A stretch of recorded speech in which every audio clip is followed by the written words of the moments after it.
এই বিড়ালকে কখনো আপনারা কষ্ট দিবেন না, বিড়ালকে আদর করবেন, বিড়ালকে ভালো মতো পুষবেন। বিড়াল যদি কোনো জাতির জন্য দোয়া করে, কোনো গৃহস্থর জন্য দোয়া করে, ওই সংসারের মধ্যে উন্নতি শুরু হয়ে যায়। ওই সংসারের মধ্যে আর এক নাম্বার হলো, যে ঘরে বিড়াল থাকে সেই ঘরে জিন আসতে পারে না, জিন বাস করতে পারে না।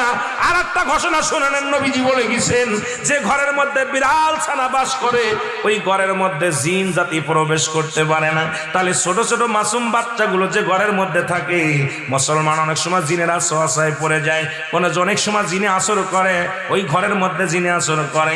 যে ঘরের মধ্যে বিড়ালকে আদর করে বিড়াল থাকে, ওই ঘরের মধ্যে বিলাই বিড়াল বিড়াল বিলাই বিলাই, এইটা যার ঘরের মধ্যে আছে এই ঘরের মধ্যে দুষ্ট জিনেরা আসতে পারে না। জোরে জোরে চিল্লায়া বলা যাবে না মারহাবা।